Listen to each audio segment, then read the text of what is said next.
They just have a different look.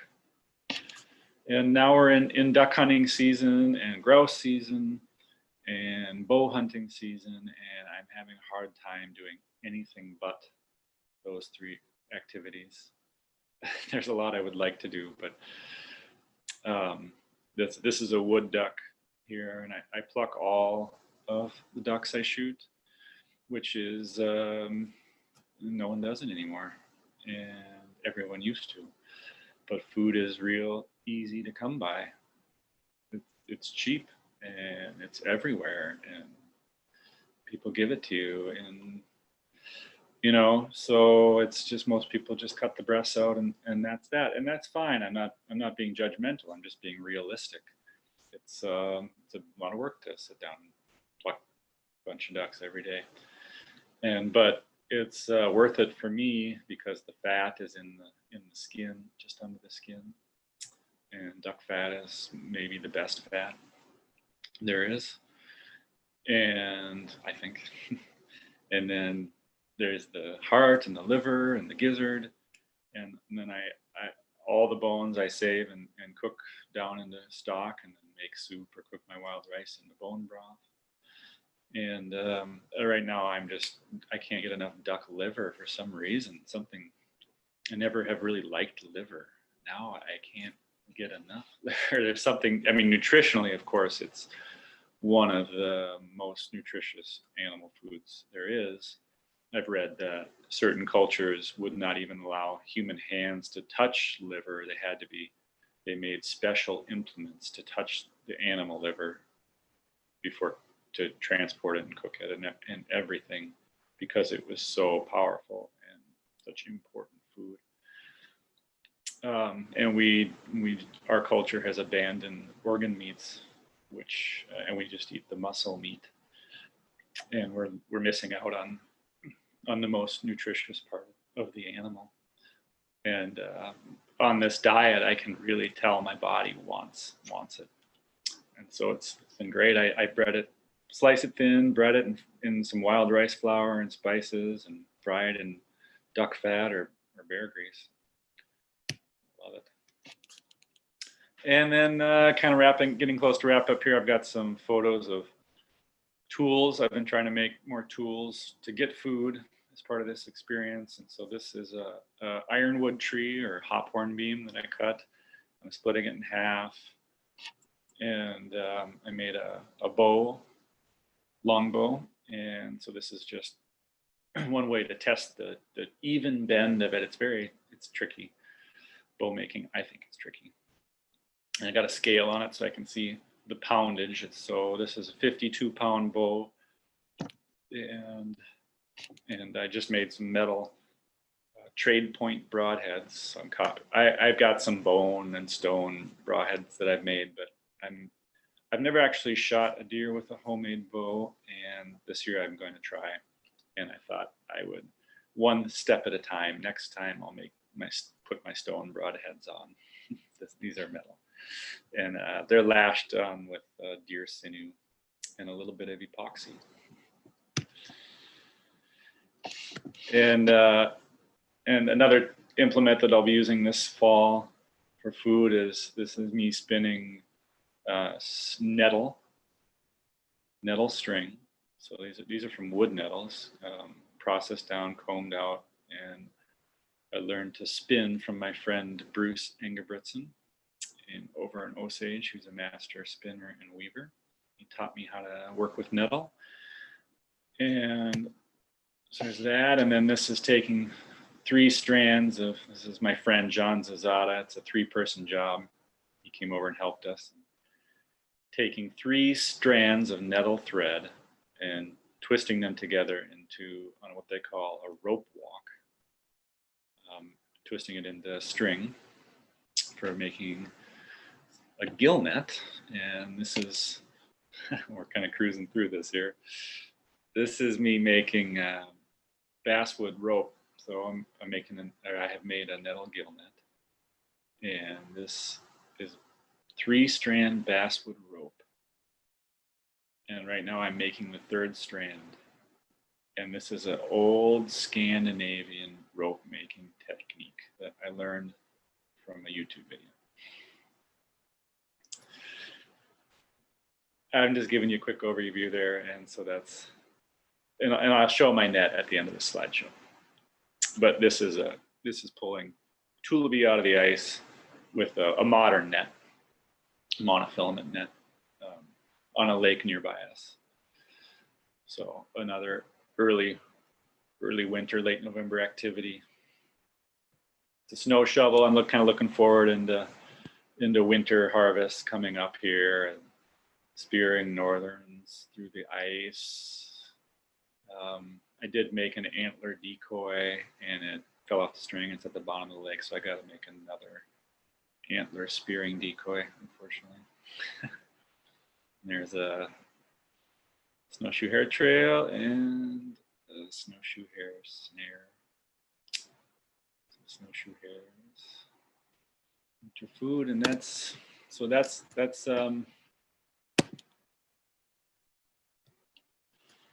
yeah, that's my slideshow there, and a little look at the seasonal round that would be fairly traditional to this area. Just these are the food sources here, and so yeah, that's a look at that, and you know, I've got like my muskrat hat here, you know, so like you eat an animal and then you get its skin, and winter hat, and this is a northern pike skin from spearing that I tanned with bark. Fish skin. Here's, I haven't used my net yet, my nettle net, but you can't see it very well. It's got stone weights and birch bark pouches and nettle fiber mesh. And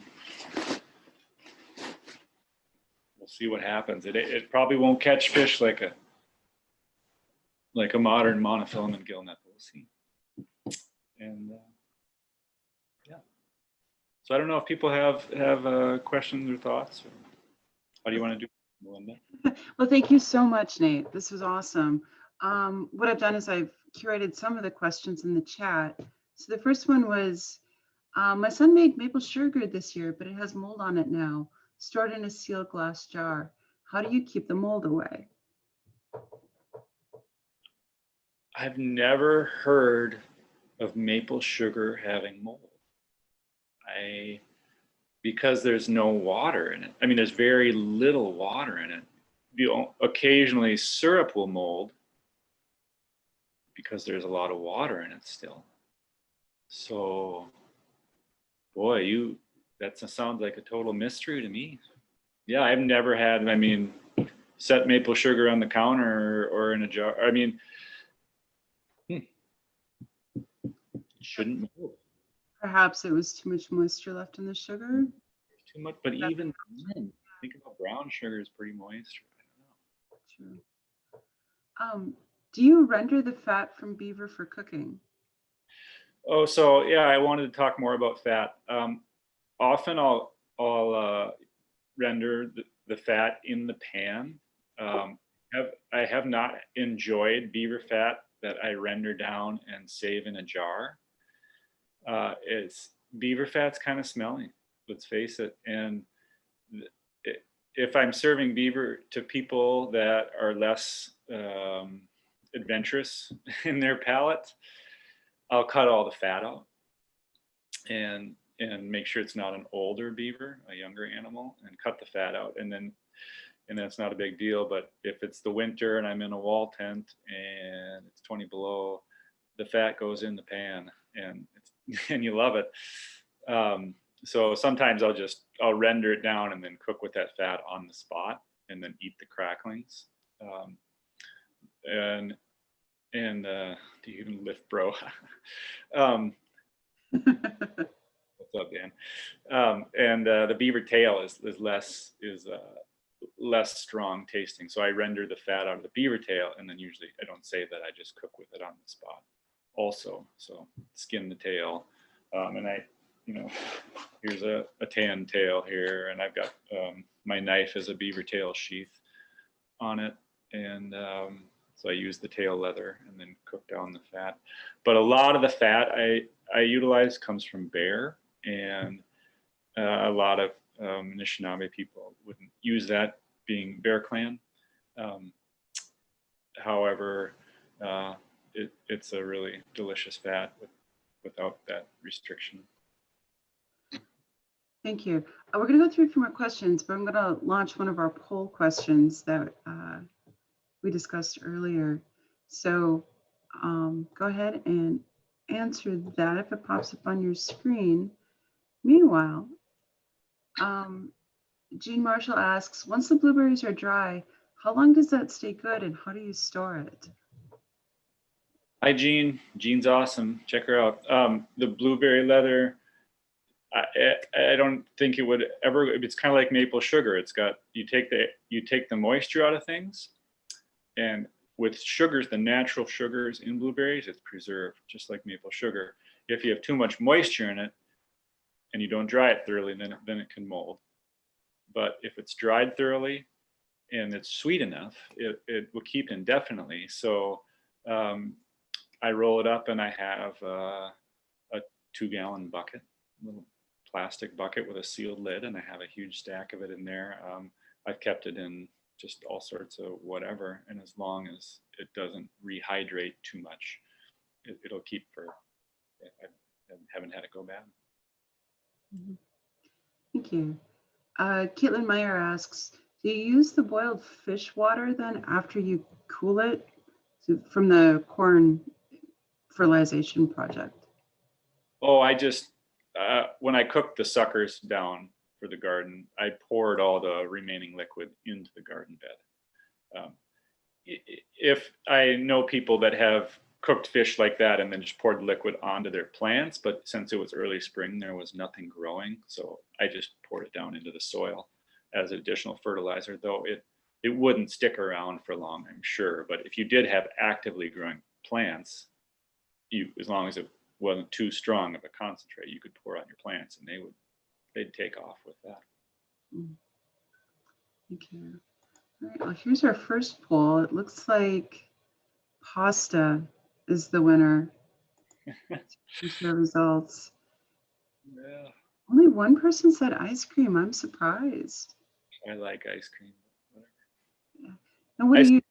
Frozen blueberries and Juneberries with little maple sugar on them, and I call that ice cream. And I had zero ice cream cravings since I started doing that. So trying to play with my because whatever we ate as kids, let's face it, that's what we're gonna love as adults. Like I have friends that are living in the woods, and they're taught their kids. They gave their kids fish heads when they were babies, and this little kid, his favorite food is fish heads. Right? This is just some people.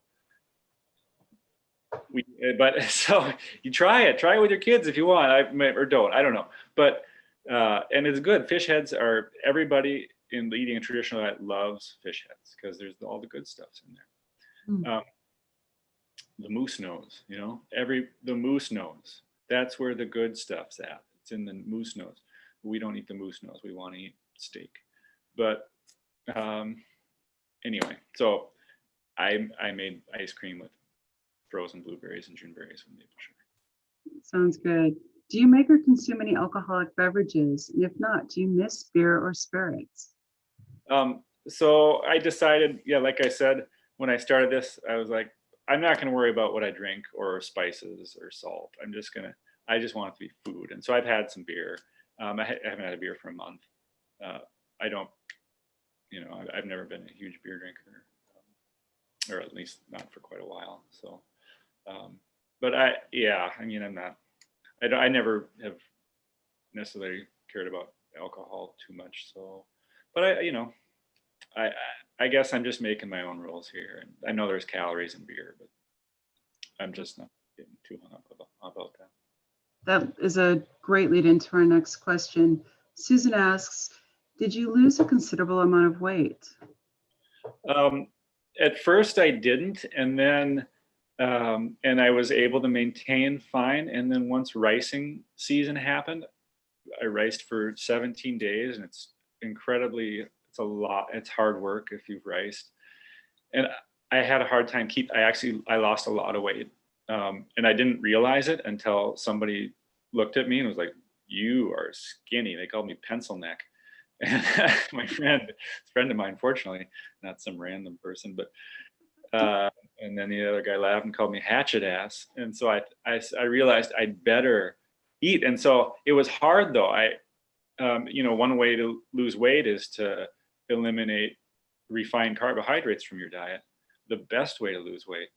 And I have no options. Like eating a donut is a great way to gain weight because it's fat and white flour and sugar, and that sugar, all that stuff spikes your blood sugar, your liver. So I don't know what to do, and it turns it right into fat. And that's what. And so I had to eat as much as I could eat for like 2 weeks, like force myself to keep eating and use as much fat as I possibly could. And I finally pull it off, but I've been really active, and so I do have to work hard. And also it just takes a lot of time to constantly cook. Like I can't cheat. I can't just grab this easy thing that's full of fat and calories. And it takes a lot of time, constant food preparation. So I've had to learn to really make sure that I'm full. It's sort of the opposite of most people's dietary issues, which is, it's eat till you're full and then not beyond that. But I eat till I'm full, and I have to make sure I keep going a little bit. Otherwise, I get too skinny. So do you eat wild rice nearly every day? Also, how important is acorn in your diet? I eat wild rice. I try not to eat it every day because I'm trying not to be overly dependent on the grain. But I have corn from the garden. Grew about 10 gallons of all shelled and processed. There's 10 gallons of corn there. So that's 60 pounds maybe. I haven't weighed it, but so I try not to eat it every day. But it almost is every day, probably every other day, sometimes every day. And I save out 120 pounds for a year usually. And what was the other question there? Acorns. Oh, well, I've done a lot with acorns over the years, and I have found that it's too much work for the return. And I actually have a 4-gallon bucket of shelled acorns that has been sitting for 2 years because I don't want to do the work to process it. There's too many other things. And I've done, yeah. So I've messed, acorn flour is so good. I love it. It's one of my favorite foods. And the return on my reward is just like, oh my gosh, I spent all this time and I've got 1 gallon of acorn flour and it's going to be gone in a couple days. And so I don't know. I wish I would put more effort into it because it's really good food, but you have to dry them, shell them, grind them, leach them in many changes of water. It takes a couple weeks, dry them out again, store, it's just takes doing. I mean, there's no easy food except for berries, but you can't live on berries. Everything else, or greens, like you just can't live on greens. Like you need fat and you need calories. You need fat is what you need. Let's be honest. You just need it, a lot of it, and that all takes work. So I mean, there's no easy solution, and acorns are just another one of those not easy solutions that are really good. If there were wild rice up here, I would eat acorns. So speaking of ease, how many hours a week do you think you would normally devote to this throughout all the seasons if you were to average it out? How long does it take to feed yourself?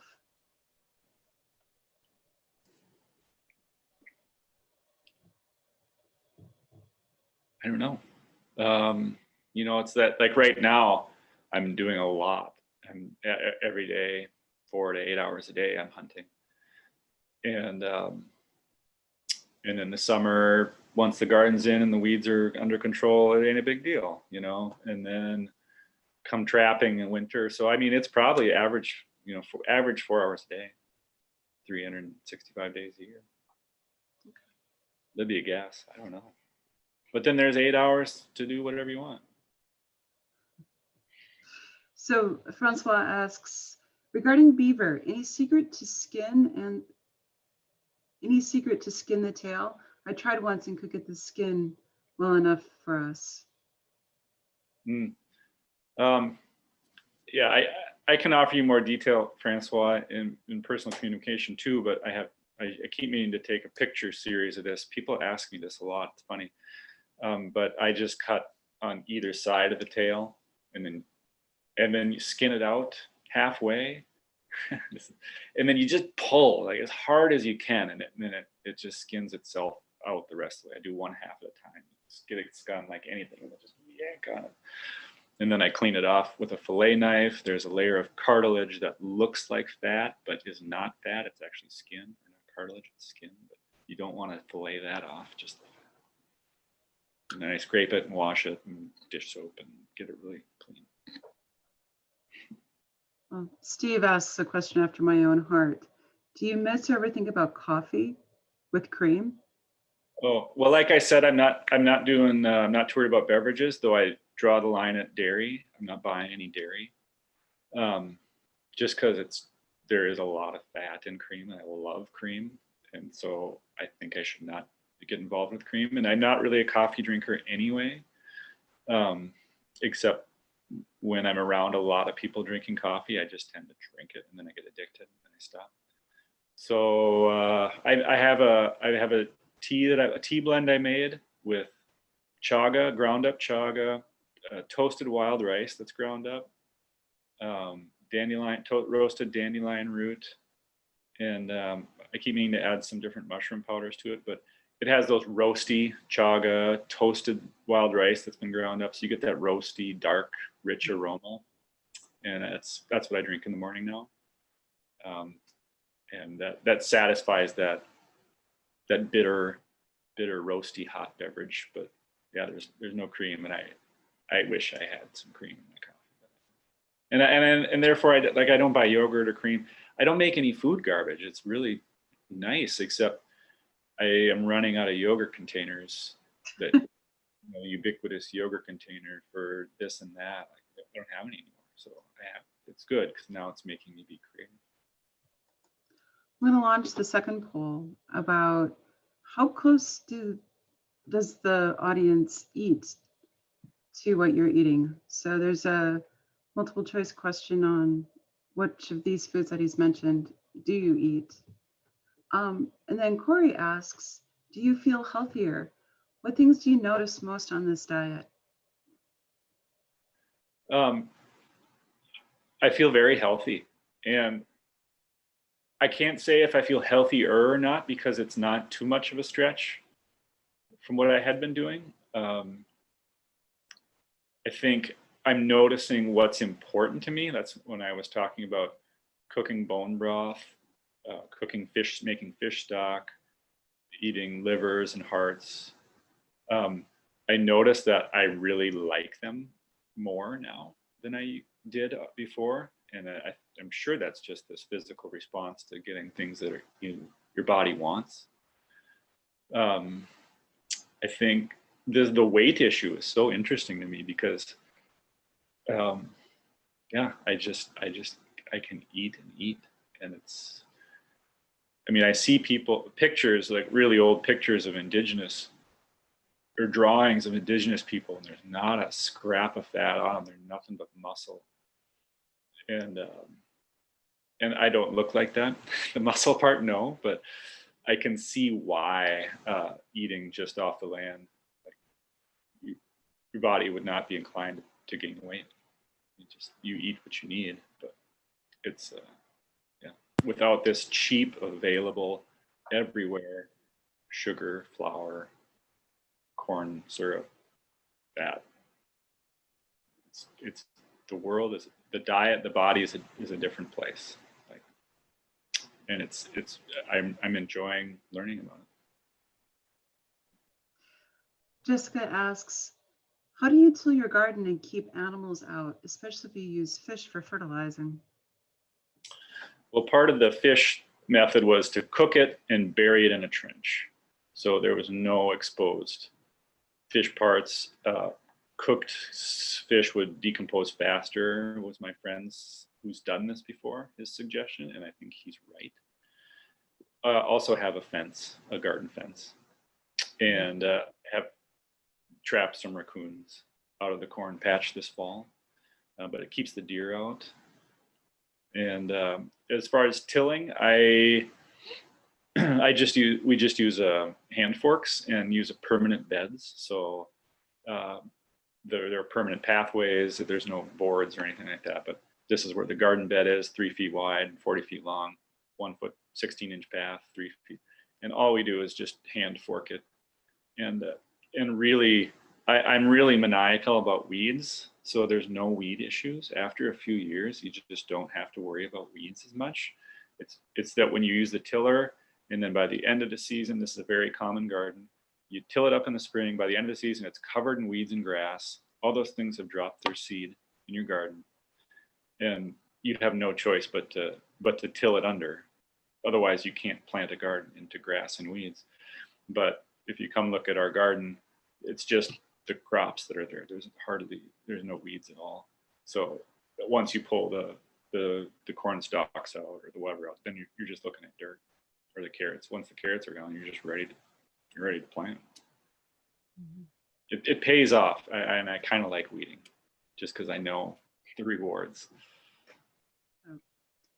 And then tilling, tilling's hard on soil structure. It's just if you just lightly, gently fork it up and mix in your fertilizer in the top surface with a rake, and then it's good for your soil. It's good for your soil life, earthworms, all that kind of stuff. Use a lot of mulch, a lot of straw mulch on potatoes and plants that keeps the weeds down. Thick layer of straw mulch. Yeah. You mentioned a video series for some of these techniques. Do you have a YouTube channel? I don't have. I think I made a couple short things once, and I don't know. I have a Facebook page and tried to have an Instagram for a while, but I don't want to spend my time that way, I guess. Mm-hmm. I mean, maybe, I don't know. All right. So do you ferment any foods? Sauerkraut and kimchi is pretty big. So usually make, big bucket full of that a couple times. Either just cabbage, making sauerkraut, or mixed vegetables, cabbage, onion, garlic, carrot, kale, whatever, ferment that all together. So yeah, I love kimchi and kraut. And then back in the dairy days, homemade yogurt was a favorite. But yeah, right now, I mean, I'm not sure what else I'd be fermenting unless I buried some fish heads in the soil and dug them up in the month. I should try it, I guess. That more of a salmon head thing. I don't know if it works. Caitlin asks, do you own any pets? And if so, what do you feed them? No pets. No pets. Okay. Oh, thank you guys so much for the comment thread. I'm trying to get everybody's lots of compliments. I'll save the chat and send it to you, Nate. Dan says, I thought going vegan would be difficult, but relying solely on the land around you, that's the challenge. Would you agree? Yeah, I totally agree. And I was vegetarian for 10 years in my in college and early 20s because I didn't grow up doing any of this. I didn't hunt so I didn't have a relationship with killing animals, and it seemed strange So I was coming from a perspective of not being involved in it and also not wanting to participate in factory and confined animal feeding operations, large scale industrial animal production. I didn't want to be a part of that, so I was just vegetarian, and then I flirted with veganism, but that involves importing food and particularly fats from all over the country. And I wanted to eat where I lived. I didn't want to rely upon people in California to meet my basics of life. Why can't I do that where I live? That's what why do I need people in China to live? So, nothing wrong with people in China or California, but so eating where you live, it's funny, it's so hard right now, but it's also the most basic thing that people have done forever. I mean, what could be more normal than eating the food where you live? Like, that's the most normal human thing that there could ever be. Like laughing, crying, and eating where you live. So, but we don't know how to do it anymore, and it's a tragedy, and there's a lot of knowledge and relationship required to do it. And I have a vehicle, and I have a gun, and I have metal traps, and I actually don't travel much for my food. I try to keep it right near where I live. But you take away the vehicle and take away, I mean, holy man, it's a whole different way of being alive just based on how you eat. So with that, we're going to wrap up with one last question. Is it sustainable for, I don't know, the community to live this way? I mean, how much land would we need to live this way? It's very sustainable. It's just maybe not sustainable to do exactly what I'm doing, which is a lot of wild animals. So I'm not an expert on this. This is just my sort of basic understanding, is that agriculture is here, and we have to use it wisely. And there's so much farmland that's growing corn for corn syrup and ethanol. Ethanol doesn't make sense. It's just a subsidized thing that requires 3 barrels of oil to produce 2 barrels of oil. So like, we have a lot of farmland that can be used locally. And if we did want to all live a local diet, it would just take a big shift in how we use our currently farmed land. And but if we all we're not all gonna eat ducks. Like, let's say all of Bemidji and Grand Rapids and up to here wants to eat ducks this fall. So, well, there's not going to be a duck left, right? They're going to be gone, and there hardly is a duck left compared to what there was 200 years ago. So we're dealing with human pressures on wildlife, on the life that surrounds us. And we just have to acknowledge that and find the realistic solution. And there's some land that the best use of that land in terms of food, it might be grazing animals. The best use of some land might be raising corn for human consumption.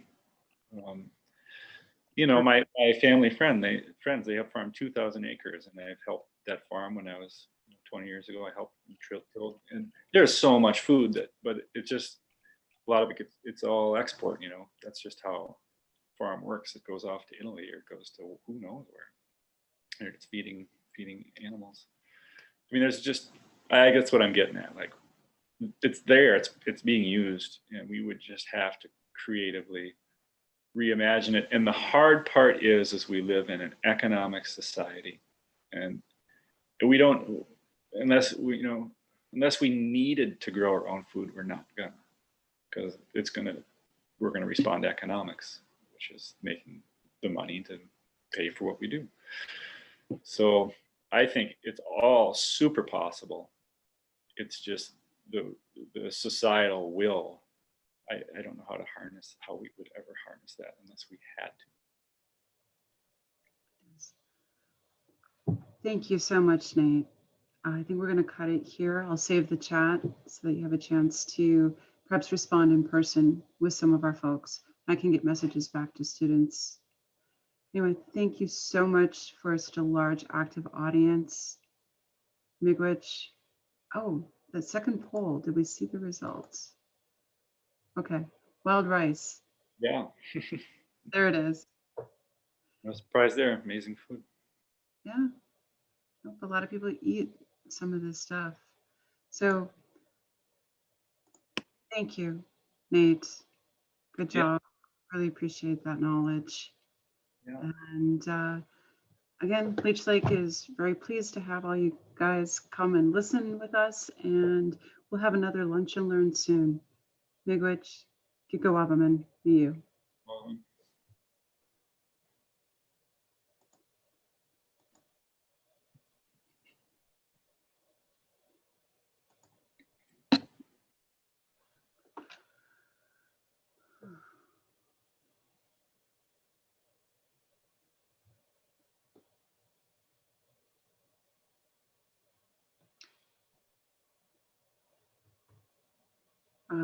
Yeah, we had 50 some people show up.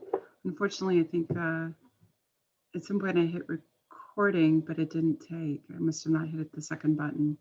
So I've got a good portion of it, but not all of it. I'll be able to share that with you along with the chat. I'll email that to you. All right. Thank great. you. Well, that was fun. Thanks so much, Melinda. I appreciate the invite and the opportunity to share. And yeah. All right. Goodbye, everyone. Have a great afternoon.